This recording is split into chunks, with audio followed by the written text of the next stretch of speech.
The Ryan Ries Show from Southern California. This is The Ryan Ries Show. Post your questions using @RyanRies on his Instagram, Twitter, or Facebook. Are you ready? All right. This show tonight, you guys better be ready. I'm telling you right now, we've done a lot of shows over the last 7 years, but this show tonight is going to be fire. The reason why I say that is because this show has the Holy Spirit all over it. I'm telling you right now, you guys have heard me speak many times about how we go out on tour and we see God move in a powerful way. We've seen doors open, doors close. We've seen God just be who he says he is. And tonight, we're going to be talking about literally stepping out by faith and God speaking and then stepping out and seeing God pull through.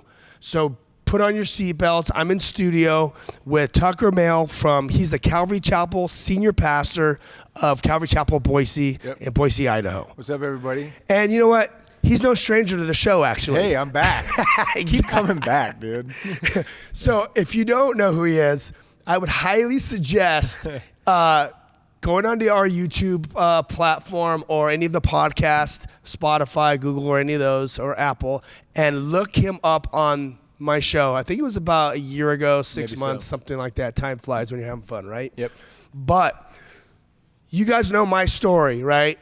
Well, when I heard his testimony, my jaw was dropped. And I've interviewed a lot of people on this show, but seriously, what this guy has been through, my mind is blown. Talking about God's grace. Amen. God's grace. And now, here you are. Yep. God has just opened this door for you to be here at Calvary Chapel, Boise, the senior pastor. And this is it's a mega church here in Idaho. 3 services, right? 3 on Sunday morning. And you have a Christian school here that's attached. Two Christian schools that are attached. 2 Sunday services. Oh, 2 Sundays. Christian school. 2 Sundays, Yeah. possibly a third birthing. Yeah. Amen. But then they have a Christian school as well, and just a lot of amazing things right here in the heart of Idaho. And what's also really amazing is they're building an In-N-Out burger right across the street. So Yes. that's what even makes it more amazing. Like right across the Right street. there. Yep. It's done. Amazing. So with that all said, I was just listening to a Bible study with Chuck, and he was talking about in Samuel about King David. When they anointed King David was a shepherd. And when you go to Israel, you look at these shepherds, their feet are all busted up. It's a very low on the totem pole job out in the wilderness. And God had a plan for this David's life, and he felt like he was insignificant, just out there doing his thing. But God had a plan for this guy's life to use him in a great way. And I just want to encourage you and all the listeners that God has a plan for everyone's life. And when you hear Tucker's story, you will see he was working in a coffee shop in downtown Boise. He had a little study going on. He didn't expect... when you get to know him, he didn't know what God actually had in store for him. And God took you from this, this little ministry, a coffee house in downtown, and then God anointed you for a great work here in Boise, Idaho.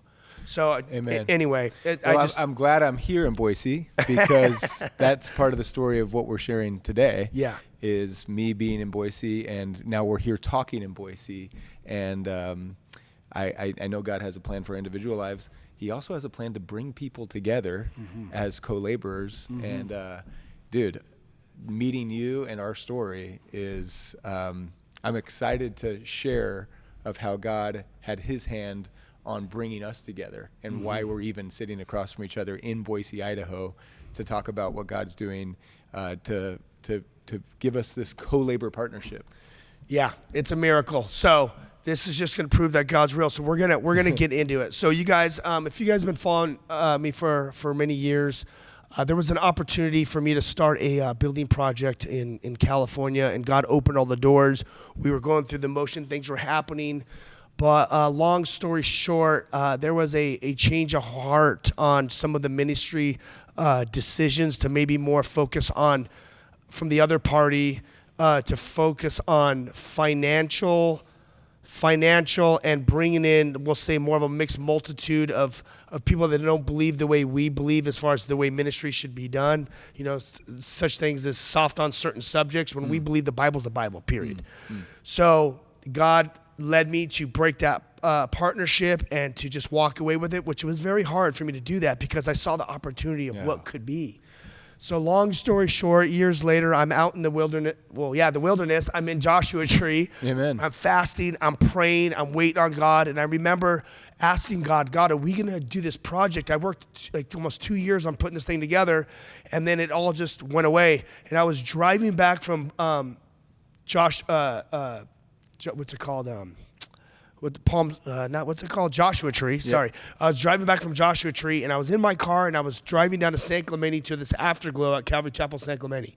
And right when I'm about to get to San Clemente, God didn't speak to me about this building, so I yelled out in my car, and I said, God, are we doing the building or not? And I remember getting finally to San Clemente. This is a 3.5 hour drive finally from the desert. And I walk in, and I go to the back of the church, which is a very little small church. There's probably like 20 people there.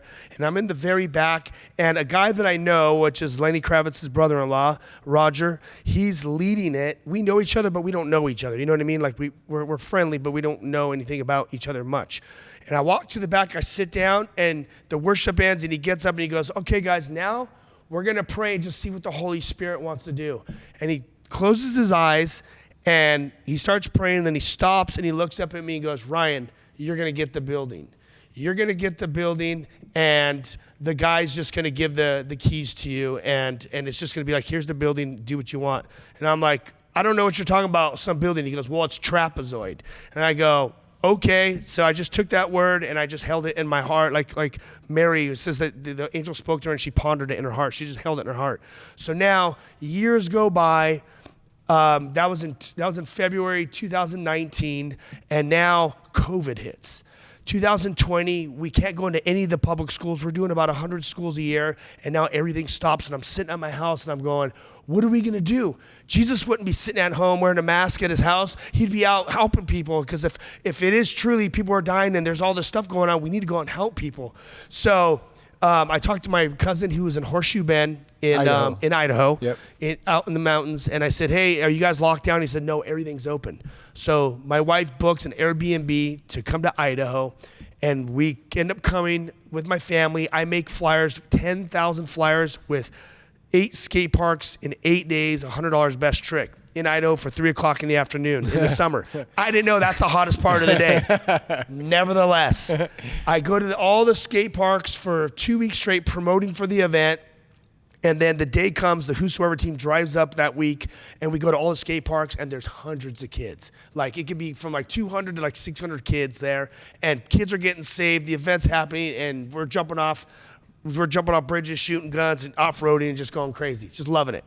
So then, long story short, we end up going back home to California, and then within, certain amount of months, me and my wife start praying, and we just move, and we're down in San Clemente, and all of a sudden I feel like God's telling me that we have to leave California. And I'm like, leave California? This doesn't even make sense. My dad's church here, Crystal's family's business here. And anyway, long story short, I go, will you start praying to my wife? Then she starts saying, I feel like we got to leave California. And I go, well, where are we going to go? And what we realized is for 2 years, we kept coming back and forth to Idaho because we liked it. So we're like, well, if we're going to move, we should probably move to Idaho, considering we keep going to Idaho. Where else are we going to move? So we start praying, and there was like 12 things that had to happen for me to even leave to go to Idaho. So I start praying, and I said, God, if you want me to go to Idaho, I need lightning in the sky, I need a vision, I need a dream, or I need a word. And when I said word, I heard a go through my whole body. So I told her, I got in the car and I said, Crystal, I said, God just told me, go. I just heard go through my whole body. And she goes, when? Like in 3 years, 4 years? I said, when the light turns green, you go. So then I called my dad, and I told my dad and my mom, I go, God spoke to me, and he told me, we were praying about going to Idaho, and he said, go. And they ended up saying, well, you have to go. And I go, well, why'd you guys say that? And they ended up telling me the story that when my dad was in West Covina, and his church was 4 Sunday morning services, 2 Sunday nights, and 2 Wednesdays. It was packed, going off. That one day, my dad was praying, and God told him to leave the building, and the word that he gave him was go. Wow. To leave his church and to go plant another church. So the same way, which is interesting, the way God spoke to my dad, he spoke to me. So I said, all right, and we ended up packing our stuff up, moving our whole family from Orange County all the way to Boise, Idaho. So then we get here, and we're here. We move in December, and we're sitting here, and I love it. It's been awesome, and we start coming to Calvary Chapel, Boise, and we're just going to Sunday. It's a big church, so you don't really see the senior pastor too much. Once in a while, it's a large group of people, and then about 4 months in, I see Tucker. We are walking through the foyer area, yeah. so I'm like, that's him. Yeah. So I walk up and I'm like, hey man, Yeah. I'm Ryan. I go, I'm from Calvary Chapel Diamond Bar and from the Whosoever's movement down in California. Yeah. And then how'd that go? Well, dude, it was crazy because, and this is where we can start to, I guess you've already told the story of how God is just moving your family and telling you by word go, confirming through your dad's story. He had already prepared me to meet you because, as you already shared, when you came to Boise on that first skate park tour, you're passing out flyers, you stayed in Airbnb. I wasn't in Boise at the time because my wife and I, it's COVID, so we're on the move too. We're like, we got to get out of town. So we go out of town, and while we're out of town, to make a little extra money, we Airbnb our house. Come to find out, the house that your wife chose for you was actually my house. I didn't know that. I get back from our vacation, and we get back, and you guys had already left, and I see, signs of revelry. There's like gas cans and spray paint, and I'm like, what the heck? Who are these guys? And like 3 weeks after your guys had left Boise and gone back home, I get a package in the mail for more flyers for this skate tour. It comes into my mailbox and it says Whosoever's Ryan Ries. It's describing the skate tour, and I'm like, oh dude, this must be like he's just blasting pastors. How did he get my home address? Mostly like if I get like a book release, it's going to the church office. Right, but this is like my home address. I'm like, dude, who is this guy? Yeah. I'd known the Whosoever's because it's a known movement in Calvary Chapel, and I'm like, dude, rad. But I look at the date and it already passed. And then I look at the date and I'm like, that's when I was out of town. And then I talked to my wife. I'm like, look up the Airbnb, and we're doing some sleuthing. I'm like, Ryan Ries stayed at our house, and so I was like, dude, if I ever get the chance to, I thought maybe I'll go to a conference someday, and SoCal, like Calvary World Small, maybe someday I'll get the chance to be like, hey, dude, my name's Tucker, and you stayed at my house, and I thought that'd be the end of it, just like cool God story, but instead, lo and behold, I had no idea that you were actually in Boise for any extended period of time. I see you in our church lobby. I'm like, what is with this guy, dude? So I go up to you and I'm like, bro, we got to get coffee. Yeah. Because I just wanted to hear your story and tell you, like, dude, we already have a connection. And so you and I meet for coffee, and I immediately like, dude, are you like, how can I help? What are you doing here? I remember when I walked up to you in the church building. I walked up and I'm all, hey, Tucker, I stayed at your house, and you're all like, no way, that's amazing. We saw all this stuff there. And then you go, are you here to plant a church? Yep. And I'm all, no. I go, I actually don't even know why I'm here. Yep. And you're like, hey, let's go to coffee. Let's meet hang up. out. Let's just. And that took months because you're busy and I was traveling. Yep. But then we met for coffee. Yeah, and it was super chill. I was like, dude, like, what's up? And you told me this story. You're like, dude, God told me to go, and here I am. I'm like, all right, well, right on. Like, I want to encourage people that are listening. So you got to understand, guys, I left by blind faith, not knowing what I was doing, but just packing up my family and just going to a foreign land, if you will. Yep. And that's basically kind of where we pick up. I totally respected that you came, and I would have been excited if you were planning a church. I didn't know if the Whosoever's did that, so I was just kind of learning about. But dude, we just connected over our stories, like very similar, like come to Jesus moments. I think we were both in Panama at the same time, coming to Jesus, and we both. And so did. we just connected, like, dude, welcome to Idaho. Let me know if I can help out. And it kind of just stayed there. And then as that, so what happened from there, so we're just going to church, I'm touring, normal tours, doing my business. And I'm in Idaho for a year. And I'm enjoying it, dude. We're fishing. They got amazing skate parks here. Just amazing stuff. I'm having a great time. So I'm like, I like it. I'm glad I'm having a good time. But then after a year, I'm like, okay, why am I here though? Like, God, you moved me here for a reason. Did you move me here just to like skateboard and fish and have, float the river and have a good time with all my kids? Which I'm down. That sounds amazing. I'll take that. But is there something ministry wise that you want me to do while I'm here? So I contacted you and I said, because we were friends, because your kids are the same age and we went, we're hanging out. And I said, hey, you know what?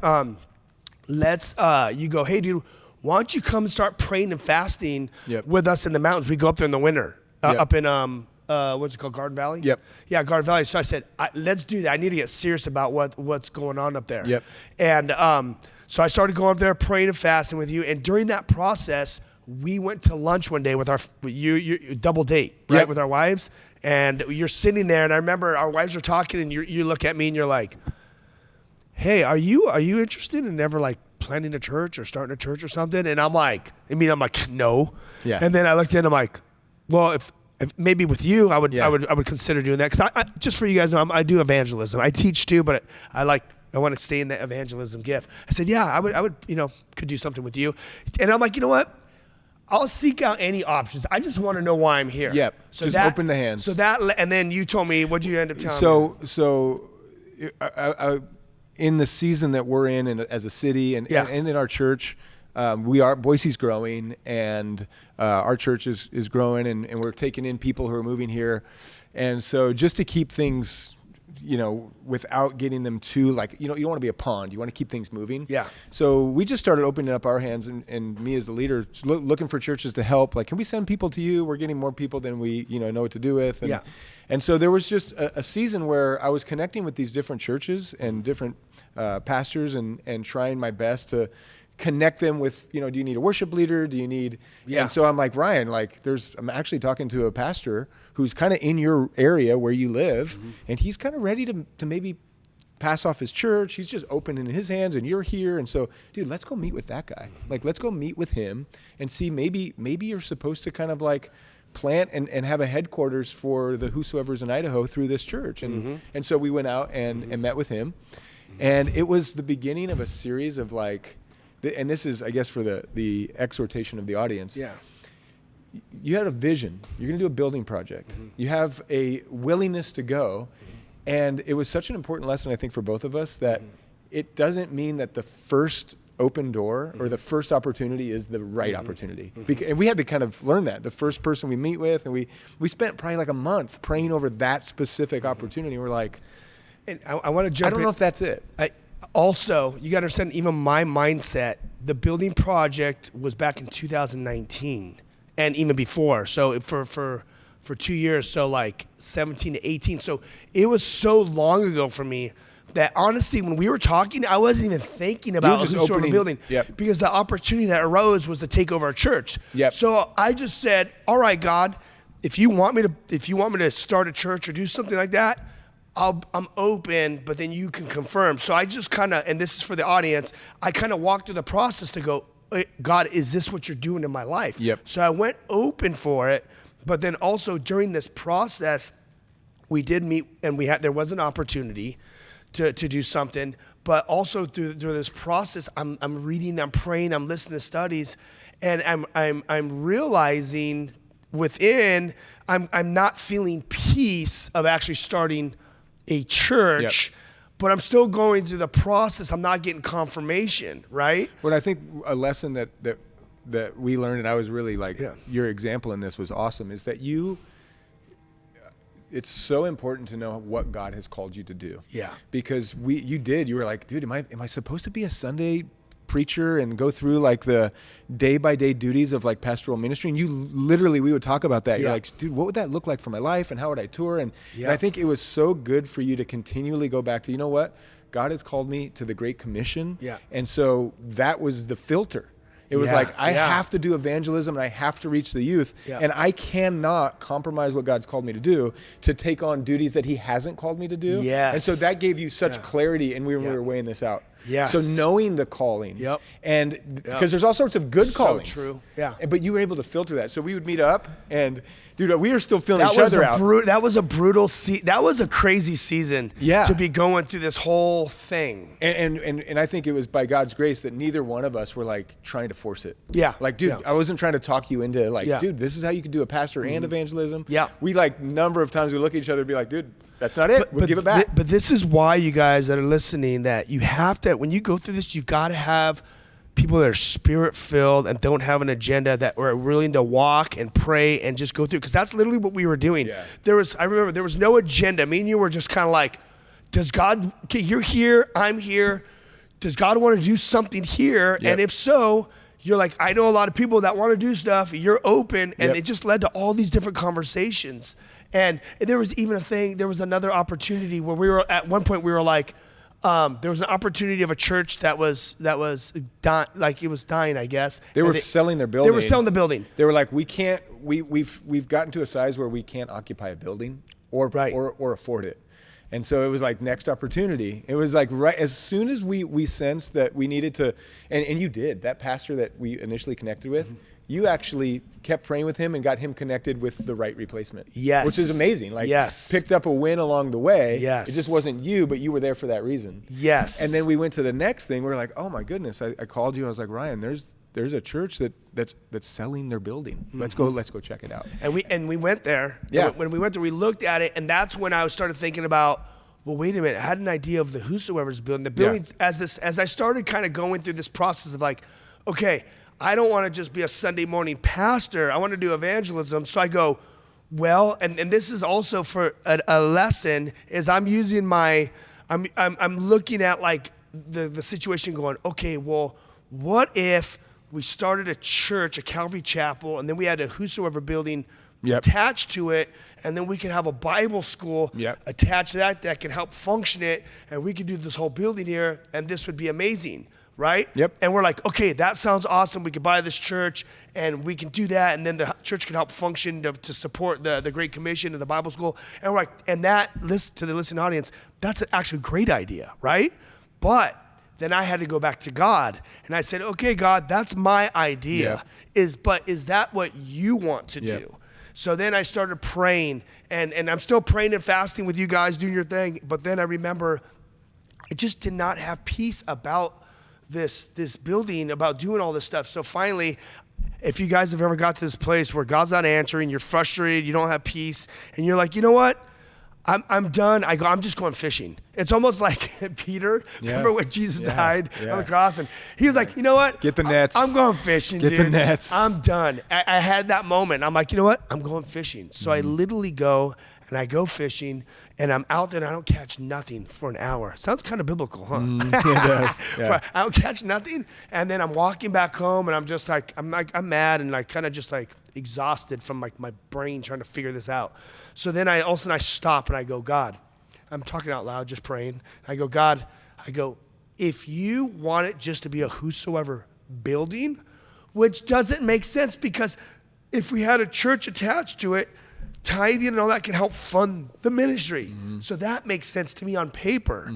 But I go, but if you don't want it to have a church attached to it, and you just want it to be a Whosoever building, which is, you have to have way more faith for that by itself, then let me catch 3 fish right now.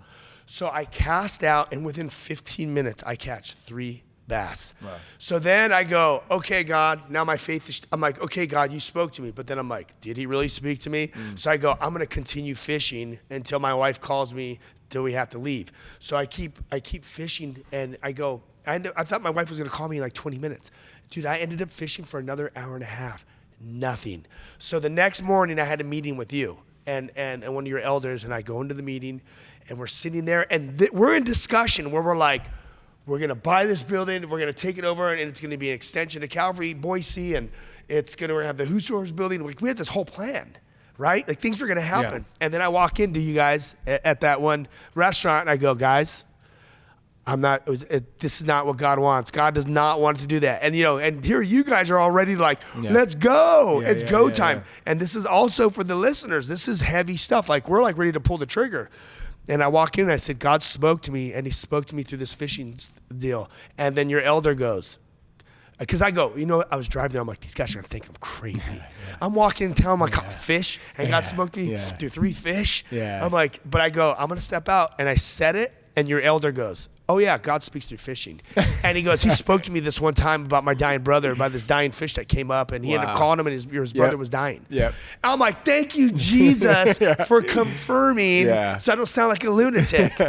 And then you were like, okay, man, but I love it. You were like, cool, man, all right, like, cool, God spoke. Now, what does this look like? So then, I'm gonna kick it back to you after this. So then, I go home that night, and I pray. I'm at my house, and I said, okay, God, you spoke to me about the 3 fish, that it only has to be a whosoever building.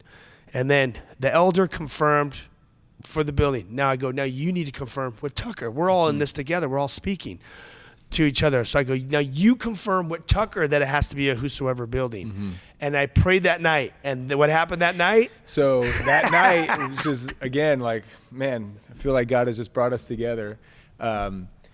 I suppose a lot of people, when they get like visions, they sometimes preface that with, I'm not like a person who gets visions on the daily. So I take it serious when I wake up in the middle of the night, because I usually sleep through, and I'm not disrupted. So if I wake up and it's just one of those moments where you wake up and you're immediately in the Spirit, I take that as something that is unique enough to be from the Lord. And so that night, dude, you're describing it well, but I just want to also add to this almost like fever of prayer that we had for this. Like, how are we supposed to reach this generation with the next Great Commission for our valley? Whosoever's are here, how can we be part of getting you guys this amazing headquarters building? So we've been praying, and I'm like, but I want to also add one thing. Your church, even with the previous pastor, Bob, he said you guys used to go up to the mountains and you guys were praying, and there was a verse that he would always give. The last,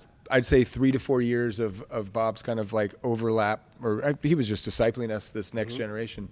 Almost every Bible study he would do it towards the end he's like, hey guys, turn to Matthew 9:35. It was like, in my Bible, it would be like the year he started that, and I would just write in my Bible the notes, and it was like year by year by year. He's like, and the verse is that Jesus went from town to town, preaching, teaching, healing, and he looks out and he sees the people that are scattered like sheep without a shepherd. And that was like a verse that was imprinted on me as that transition was happening from him to me. And so I shared that with you. And that's our verse. And you're like, that's our verse. I'm like, that's always been a special verse for all the guys that are now on the pastors that Bob was training. And so we shared that, and I'm like, dude, we've been waiting for this verse to kind of have its fulfillment of how can we reach the sheep that don't have a shepherd. Okay, so we're going to stop right there, because we're going to be going to a break right now, and this is where it starts getting really, really crazy, if it's not crazy enough already. As you guys can see, God is the same yesterday, today, and forever. When you read the Bible, it's what you read in the Bible, it happens. Like in the book of Acts, Paul is praying, and God gives him a word, or gives this other guy a word that he's going to go over and pray for this guy. And he does. It's like the same stuff is happening. What you see in the book of Acts and in the New Testament is still happening today. Even in the Old Testament with the seers, they would have the visions and give words. It's all the same. It's still happening today. If you put yourself in the situation and you open yourself up to God to speak, he will speak to you and he will use you. We're going to be going to break. I have Tucker Maile in studio from Calvary Chapel, Boise, Idaho. And we're going to be coming back in 2 minutes. If you want to book the Whosoevers, you want to learn more about us, go to thewhosoevers.com. If you want to get past shows, go to ryanreese.com. We're on all the podcast formats. You could go to the website and find all the listing the stations. It's over 500 stations nationwide. Contact us, book us. We want to come to your city. We want to go from town to town, village to village, bringing the gospel message. This is what it's all about. Our mission is the Great Commission. This is what God has called all of us to do as disciples. We'll be back in 2 minutes right after the break. Peace. More of The Ryan Ries Show coming up. Post your questions at Ryan Ries on his Instagram, Twitter, and or Facebook.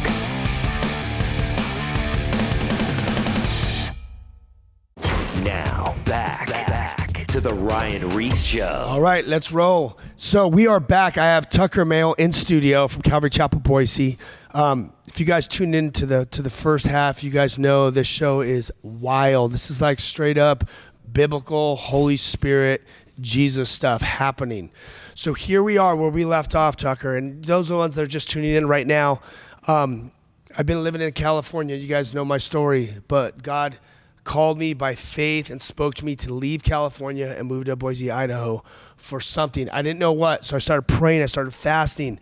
I met Tucker, and we started just kind of going to meet with different people. There was a possible opportunity of taking over churches or doing some ministry here, but through prayer, fasting, and acquiring with God for his direction, he led me back to this vision that he gave me many years ago. I'm not talking about a vision like where I saw anything. I'm talking about a vision like he implanted in my heart of doing a building project for the whosoevers. So now he's bringing it back years later, and I'm here in Idaho, and this is where we pick up the story. God speaks to me through fishing. I go, God, if you want me to do a whosoever building and not a church, then let me catch 3 fish. I catch 3 fish. I tell him and one of his board member confirms. God speaks through fishing. He spoke to me about my brother when he was dying, and a dead fish started floating up. I called my brother, and he was dying. And then I tell God, I pray that night. I said, God, speak to Tucker and confirm with him what you confirm with me. And this is where we pick up. Yeah. So we just been praying. You told me the vision as it was reignited in your mind to have a building that the whosoevers could use as a place to do kind of their command center, and to bring in youth pastors and pray with them and cast vision, plan their events, studio, bring people in for concerts and events so the youth would just have a gathering place in the city. I'm like, dude, that is so amazing that I was just like, man, how can we help? How can we help? And so after that night, it was clear that one of the things we were really excited about, a potential church that we could buy and renovate, and it was clear that it wasn't what you were envisioning was not supposed to live overlapped inside of a church building where it's like rooms would be shared and space would be shared. It was going to be hard to do both. And so I think God gave you wisdom and seeing it as a separate thing. And so I was like, man, that's a bummer, because I would, in that vision, it was like, man, I could help with the church side of it, and you could help with, or you would be running all of the whosoever side of it, but it was separate. And so I was like, okay. That night after we met, I pray, and I'm like, Lord, I just pray that you'd give me some wisdom on why it is you brought me into this conversation with Ryan and what you're doing to provide this building for the whosoevers. And so go to bed that night, and I wake up in like a alert wake up. It's not like a groggy, didn't have to go to the bathroom. It wasn't feeling ill. I just like alert. And I wake up, and I look over, I have an alarm clock next to my bed, and it says 3:33. And I was like, all right, I don't know a ton about numerology, but that seems like a specific time to wake somebody up. And it is so, dude, it was such a flash. It was not, I did not get up and pace and didn't do a long Bible study. Just woke up, and immediately I have a call to remembrance. There is a building that our church owns that was once serving as a thrift store. And this is all just like flashing to my mind. I'm like, okay, I have this remembrance that we had this thrift store. During COVID, as everything's, shut down and quiet, the thrift store totally stops. And we, in that COVID era, we were just kind of making assessments of what we needed to bring back, what we needed to do better, what we needed to do different as we're all regathering. And we made the decision to not continue our thrift store, but to use the building for a gathering place where people could come, and it could be like an event center to where we would be inviting people from our city in that wasn't necessarily Sunday morning. And so during that era, I had this entire map of like a shared workspace for people to come and gather from our city, a place where we could invite people to do like concerts or podcasts and studios. And it was just this, rather than use it to sell clothing, which we, by God's grace, had done, use it to reach people. And it was like a picture of actually casting our nets, rather than be a church that says like, come if you want to come. It was like, actually, can we do something that would bring people in? And I share that because I had completely forgotten all about that vision. It was, I had gone to the elders when I had that vision, and they were like, dude, that sounds great. We went down the road of kind of renovating the building to make it a useful like shared workspace, put some coffee in there, make it a venue. We had people come and do construction bids on how much that would cost to build it out like that. And we got all the way to the point where everybody was on board, and we're like, yeah, let's do something for our city and invite people in. And the project stalled because I could not identify the person who was supposed to run it. I was excited about it, but I was You're like, running a church. I can't run an event center for our city. So it stalled. And I'm like, okay, we're not going to do that until we know who's supposed to run it. I knew it wasn't a current pastor on staff.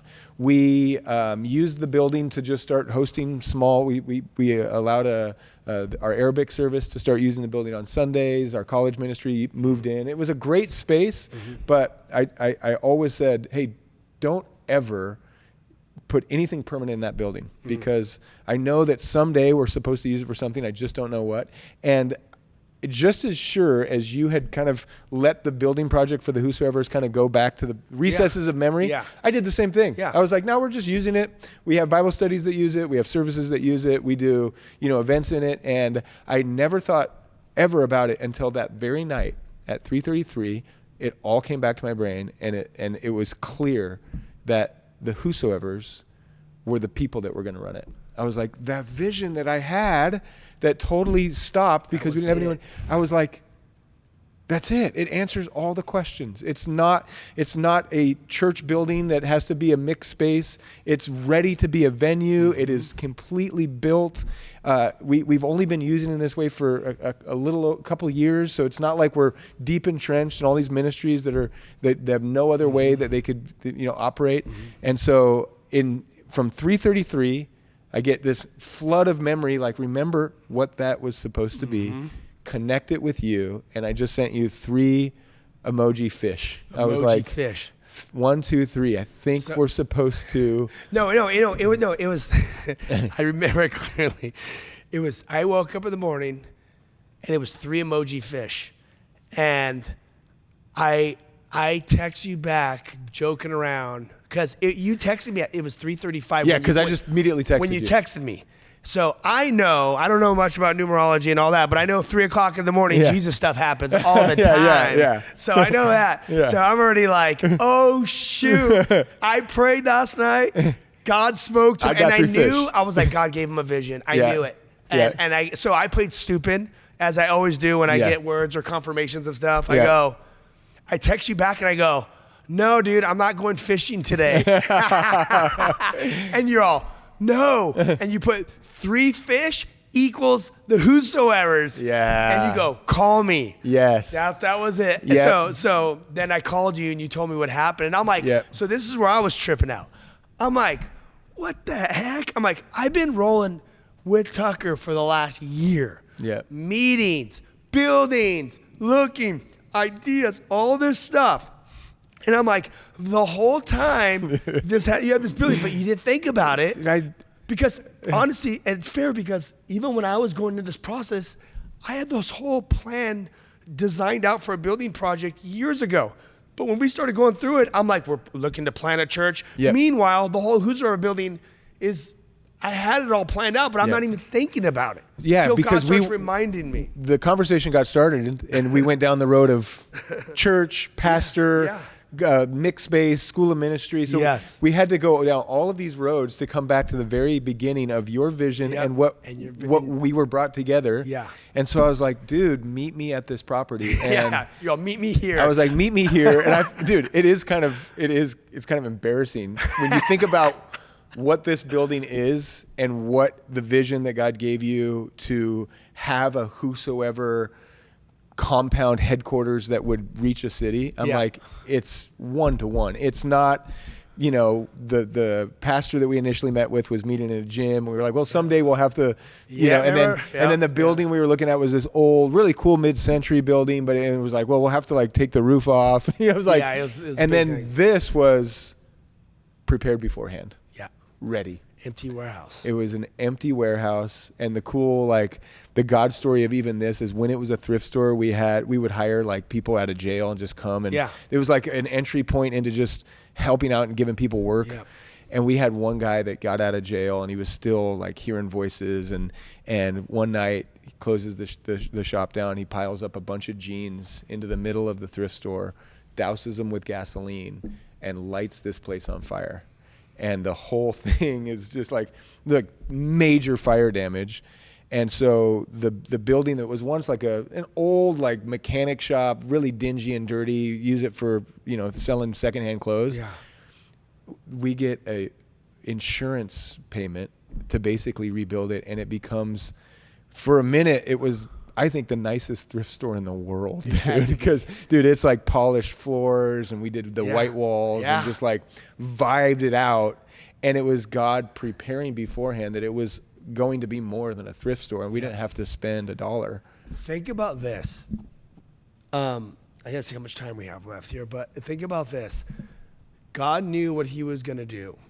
So he had to go through this whole process by moving people, preparing, getting it all built out, taking it from an old building to making it new. There was this whole process. It's all timing, right? God's timing was perfect to get us to this point. And not only, he could have revealed that this was the building from the very beginning, but also, I don't know about you, what he had to do, what he was doing in you during this time, but what he was doing this time for me is he was literally really walking me through my call. Yeah.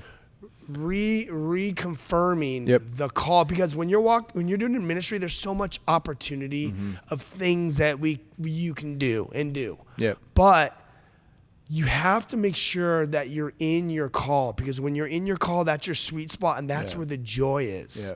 Yep. And if you're doing something that you're not called to, you may be able to do it, but you're not going to have the joy as in when you're in that call. Yeah. So here we are. We're actually in the building now. And what's interesting? That's the great reveal. We are here now. Like, in your pocket are keys to this building that you now have access to, because we're going to partner.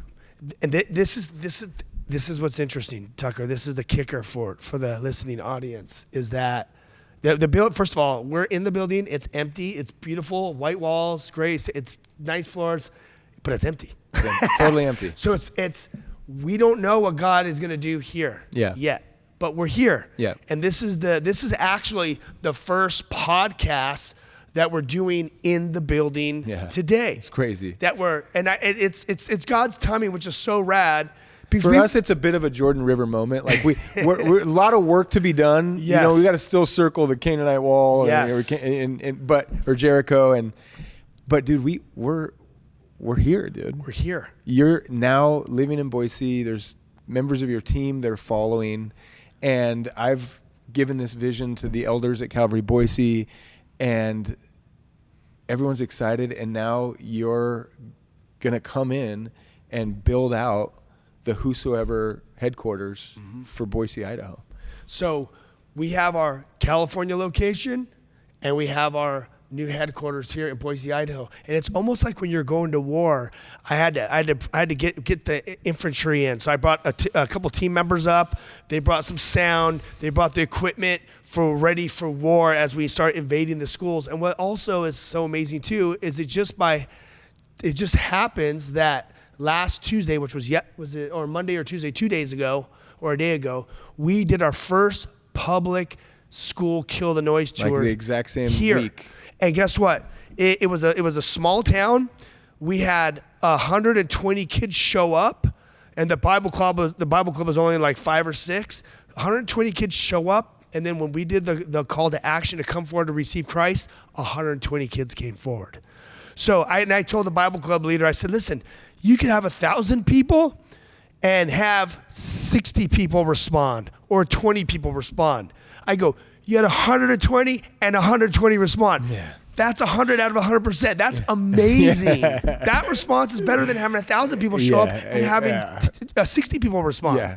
I mean, that is phenomenal, and that just shows the need of what's going on with these kids. And my call to action with the kids is at the end, I said, listen, if everything that I said today, I said, if this is making sense, as I'm talking about depression, anxiety, suicide, struggling with your sexual identity, addiction to porn or whatever it is, I go, if I'm making sense to you, I want to pray for you. Come forward. And that was the altar call. Yeah. Boom. And they just all came forward, and I led them in the sinner's prayer to receive Jesus Christ, prayed with them, and got them plugged into the FCA Bible Club.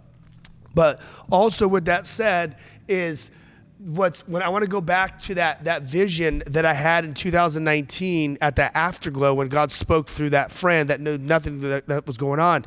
He said, Ryan, you're going to get the building. And I said, what building? He goes, I don't know. He goes, all I know is you're going to get the building, and it's going to be like they just give it to you. Like they give you the keys to the building to use. Like, hey, Ryan, it's yours. Mm-hmm. And he said, and also he says, the guy that's coming to give it to you, he says, I see there's a building. It's a trapezoid.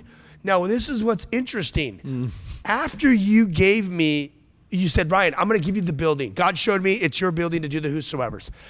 I didn't say yes. I said, this sounds amazing, but I need to go back and talk to God and make sure that this is the building. And these are all learning lessons, you guys, as we're going through this. I didn't just say, yeah, dude, this looks awesome. It's perfect. And by the way, it is on the busiest street of all Boise, Idaho. Yeah, it's high traffic in and out across the street. You might want to tell the poor story. I don't know. Okay? So I go, hold on a second. Tucker, I go, I'm going to get back to you. I'm going to pray and fast for a week. I'll get back to you by the end of the week. So I go back, I start praying, fasting, and I'm looking at the building, and it's not a trapezoid. It's a square building, right? So the roof's flat. Yeah. And I'm like, well, God said it was a trapezoid, so I don't. This doesn't seem right. So I'm praying and fasting for a week. Do you want to talk about the poor story? In that time? Okay, yeah. So this was during the week. Yeah. So during this time of me praying and fasting to confirm. Yep. So during this time, another bit of confirmation that confirmation is going to require some paradoxical, or I said upside down kingdom decisions, right? And so me and Ryan meet, and then dude, like 2 days later, we've got we're in an old car dealership that we converted the warehouse that was once a kind of a mechanic's car wash. And so we're surrounded by car dealerships. And this spot that we're in right now is on the corner. It's the spot that all of the freeway going by, it's like heavy traffic. It's and like so phenomenal. one of our neighbors in this lot is the Porsche dealership. And the guy calls me, he's like, dude, we need to expand, and I want to give you the Godfather offer on the warehouse on the corner to make it the premier Porsche dealership of the Northwest. Because it's right on the main street. Like, dude, you can't get a better location. I have to tell you that we will give you anything for this building. And I'm like, I hate to tell you, but we're partnering with a ministry. He's like, how much are they paying you? And I was like, I can't get into that. But he goes, I want to tell you that we're going to make you an offer you can't refuse. And I was like, well, I'll tell you what. That ministry right now is praying and fasting. If they say no, I'll call you immediately. Yeah. And so I'm like, well, we'll see what God says to Ryan. Cause so during this week, but then he ended up calling you back a couple days later. Yeah. And upping the offer. He ups the offer, and he's like, dude, I don't want to wait. Appraised value plus a certain percentage. We want the building. And So basically, and did I call you? And I'm like, dude, I didn't want to put pressure. No, you did not. You did not. Yeah. You did tell me the first day that he called. Yeah. So I'm like, that's interesting. I'm like, that's kind of like confirmation already. Like when God's going to do something, the enemy comes in to try to block it. Yeah. So I go going after the money, right? Yeah. So it's like, it's the same situation with the other building project. So anyway, So I'm praying and fasting, and I'm driving down here, and I'm driving, and I'm praying around it, and I'm looking at this square building, flat roof. I'm like, God, you gave me the word. You said it's a trapezoid building, which is pointed, and the guy's going to give you the keys. I go, Tucker wants to give me the keys, but I don't see no trapezoid. Yeah. So the last day, I'm driving down here. I'm coming over the interstate. I don't know, you call it the interstate, the freeway, whatever it is. I'm coming through the freeway. The connector, but it's high. It's like 5 or 6 stories high. And you can look down at our property. Looking down at the building. I'm going to look down at the building as I'm driving. I look over and I see Calvary Chapel, Boise. And Calvary Chapel, Boise, it's a trapezoid building. I'm like, I just got chills right now when I said that. I'm like, oh my gosh. The word was the guy that's going to come to you to give you the building. He says, I see a trapezoid building. The building's not trapezoid. It's where the building that the guy's in is trapezoid. Amen, and that's your building. Dude, oh my gosh. So you're like, it's done. I got chills again. It's like, it's crazy. So then I'm like, okay, God, you confirm. But you guys, you have to listen. These are all important lessons, not only in ministry, these are life lessons. Don't be hasty. Don't jump the gun. Prayer and supplication, pray about everything and inquire with the Lord. I was listening to how King Saul would always acquire the Lord, or King David, they would acquire, and then when he stopped acquiring, what happened with Saul? He got off track. He ended up going to a psychic or a medium and witchcraft to call the prophet out of hell, or out of Hades, or where he was in that middle ground. But he calls him forward, and he opened himself to witchcraft. He went sideways. And my point is, you have to always confirm with God, even though it looks good on paper, because realistically, that other building project we were talking about, that looked fantastic on paper. And the price and everything, we're like, dude, this is amazing. But it wasn't what God had. So now here we are. We'll end it like this. We have 5 minutes left, and I want you to kind of throw in some last thoughts. Here we are now in a place where we're living by faith. We're here. The building's empty. We want to see what God wants to do. So now I'm going to start praying and fasting, and we're going to walk by faith, not sit by faith and relax. We're going to walk by faith, start trying to work on design, start working on booking schools. Like 45 schools have opened up for us to book. Start praying about going, okay, are we going to do a teaching night here? Are we going to do a discipleship here? Are we going to do a worship night? We're obviously going to do, when bands come through here, we're going to do concerts. We're going to invade the schools. We're going to hit the colleges. But really, without jumping the gun, these are all the ideas. But then I say, okay, God, these are all my ideas, but what do you want us to do, and in what order do you want us to release and launch stuff? And not only that, Lord, you have to bring the resources. You have to bring, when I say resources, you got to bring resources financially to invade schools. You need to bring team members that want to volunteer, people that have the heart, the vision for outreach, people that want to help come and disciple, like everything that we need to literally take the whole Treasure Valley by storm. But it's not even only the Treasure Valley. That's just because this is just right here. But we, as the whosoevers, are continuing. It's bigger than the Treasure Valley. This is just one initiative that we have here. But we have ambassadors in Chile. I have 2 ambassadors right now in Chile. They're invading Colombia, Chile, and Argentina. I got another ambassador in Mexico that's invading Mexico. I got ambassadors in California, Texas, all around the United States. That this is a global, the whosoevers is global. We're doing like almost 150 schools now a year globally. But here we are. And this is the other vision that we had, you and I, as we talked about it. And we were saying, this could be the beginning of a model that we can create that can be replicated in different parts of the world in the United States. Yeah, to reach people and then have a central hub that you can call them into to be discipled, to grow in their community, to bring friends. So I'm excited for, and I think this would be my closing thoughts. The reason it is, I think, really worth sharing this story and these type of stories is because it is so good when you get confirmation to have in your moment of the next wave. Because as you said, this building's empty. There's still a lot of work to be done in setting up the network of youth pastors and the Whosoever movement of Boise. There's going to be a continued need for prayer and faith, to walk by faith and not by sight. So what God does, and what he's done with you and I in this story, is he gives you all of these anchors step by step to say, you trusted me here, you trusted me here, keep trusting me. And so for me, even hearing this story once again, I'm like, dude, let's keep doing this because God's not done surprising us in all the ways that he wants to use you for the Great Commission and reach people.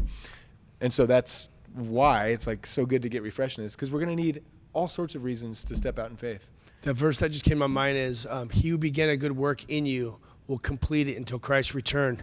And I've said this before, Jesus Christ is not a third world construction worker. He doesn't start a bricklayer of one level of a hotel and then walk off the job and never come back. And you see that standing there. He is going to complete his work. This is just one step. This is the beginning. But he ordained this from the very beginning of time. And now we're going to just see it go through.